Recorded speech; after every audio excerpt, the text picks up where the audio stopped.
we set up, 5, 6 years ago in the US. And how can I put it? Well, I'd actually disagree. I don't think we've been very successful so far. This year we're expecting to do about $500,000 to $700,000, which is okay. But today I'm really here to talk about what the battle scars are. So I had a full head of hair like this gentleman when I started. So it's been rapidly disappearing as we involve ourselves in the US more and more. So there are a number of things that none of the advisors will really tell you about. Things like relationships, patent trolls, that's quite an important topic, just doing business in the States and trying to leverage our assets, because there's lots of very successful, well-funded businesses in the States that you're going to be competing with. So you've got to leverage every single plus point that you have. And one of the big ones is they love a cheeky Brit. They absolutely love the cheeky Brits. So, you've got to make sure you don't over-egg it, guys. At the end of the day, if you're going over there once every few months to go and talk to a company, you're forming a relationship on some level. But if you're competing against local companies that are there, that you attend the same barbecues, or his son goes to the same school with that guy's son, it's the relationship bit that not many of the rule books tell you about. So one of the things that we've done, and it's pretty clear, our unsuccessful relationships have been where we've not put in the FaceTime.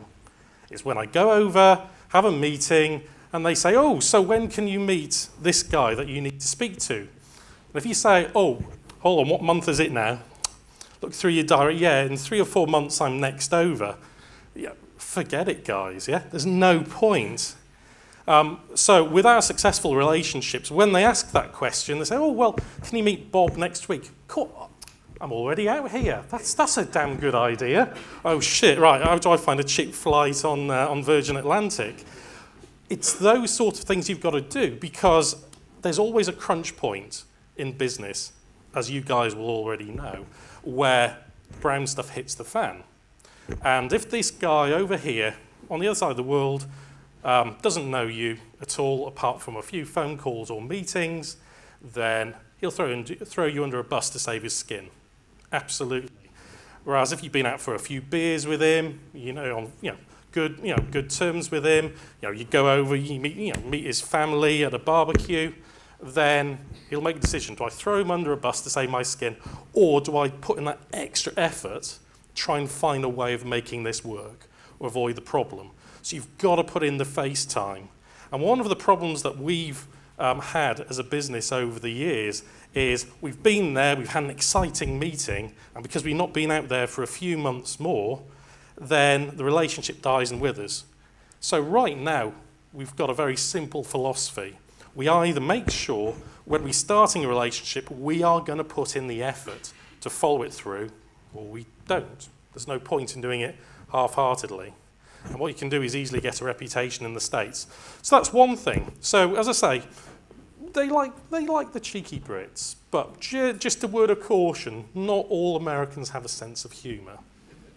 I know it's hard to believe, but I was speaking at a conference in Philadelphia about 3 years ago, and we were talking about SharedBand, of course, fantastic product. And what we do is send packets over different network types, and we seamlessly combine them. And one of the attributes is security, by sending traffic over Verizon and AT&T and Comcast. Actually, that gives you various security aspects. So I gave my talk just before lunch, sat down at lunch, and a lady came up to me and said, hello, I'm Dr. Mary Murphy.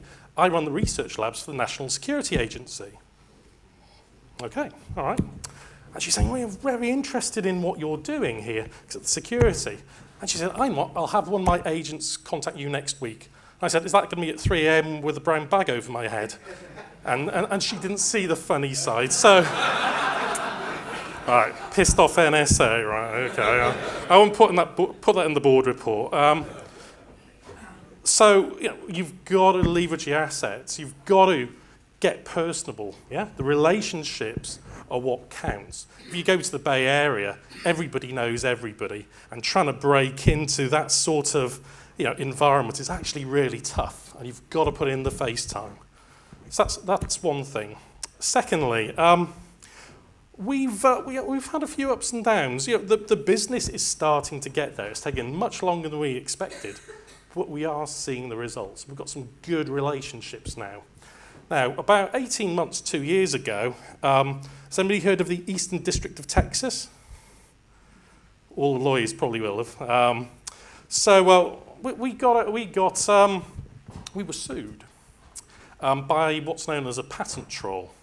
Now, just for any of you working, especially in the high-tech industry, there's patent trolls everywhere. It's a booming market in the US, whereby somebody might buy a patent for $30,000, $40,000 that is in a specific area, and what they'll do is go and try and sue everybody under the sun. Now, we were one of 31 companies being sued at the same time. AT&T, Action Tech, Adtran, Motorola, Netgear, and Cisco 3 times. I'm not quite sure why Cisco 3 times was there. So at least we're in good company if we're going to get sued.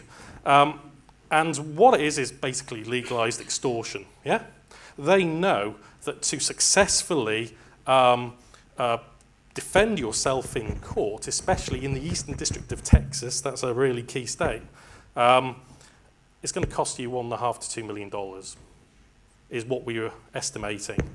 Now, as we were at the time, trying to close a major deal in the US and raise finance round in the UK, this didn't come at a particularly good time. So it was very high-risk strategy on my part, but I just said to them, look, guys, we've absolutely not infringed. Yeah, basically trying to extort money, and that goes back to the costs are typically not claimable. Yeah, so our lawyers over in the States said, okay, well, if you win, then it's really, really, really difficult to get the court to agree costs back. Yeah, it's only very exceptional. So yeah, what they're planning on is you saying, oh shit, I can't afford $1.5 to $2 million. Here's a couple of $100,000 to go away. And they do that with 30 companies. They make quite a nice little living. And what they do is have a no-win, no-fee law firm in Texas. They'll just go and sue everybody, and they look for the upside. So we faced that, and accidentally, or I'm not quite sure how I did it, but basically I said, come on, guys, bring it on. Yeah, I'm up for a fight. You know, we were plucky Brits. We're not scared of things. And I said, so if I've got to camp out in the Texas courtroom for 6 months, and defend this on my own, I'm not spending a penny on lawyers. Yeah, I'll go to night school, I'll read this, and if I make a complete screw up of it, I'll just close down the US business. It's gone. So thankfully we were let out because they could tell they weren't going to get any money out of us. But that really is one big problem of doing business in the States, especially in the high-tech area. You've got to make sure that you've got good patent protection, but that doesn't necessarily protect you against patent trolls. They're not out for sensible conversation. They wouldn't even listen to why we were completely different. All they knew was, here's a company, and we're going to go after and try and extort some money. And we're quite a small company, so we were scratching our heads thinking, why are they coming after us? And that was because we'd signed a deal with Netgear, one of the large router manufacturers, and they just did a Google, all right, bonding technology, oh, Netgear, okay, oh, they're in this company with this company called Shareband, oh, we'll sue both of them. So the fact that we were associated with a large company that does have bags of money was the reason that we were sued. And it's interesting because it was 3 months later when Netgear were let out of the suit before us, even though it was our technology. So, so right now, we're doing okay in the US. We've got some big contracts they're delivering now. But again, one of the lessons that we've learned is with a team out there, you do it properly or you don't do it. So we had one lady out there for a while. We built up a team of 3 or 4, and that actually worked pretty well. A couple of people left and we didn't replace them. As this one lady left on her own. And one of the words of caution is it's really difficult being based on the other side of the world, you or just you and one other. It's so difficult to operate. And what we found is when you've got a team of 3 or 4 or more, then actually it works because they all help each other. So, our experience, and not to say it's the right or wrong thing, is that if you are going to set up an office, make sure you've got 3 or 4 people over there, or you have all sorts of difficulties. Paul, thank you very much. Brilliant. Thank you.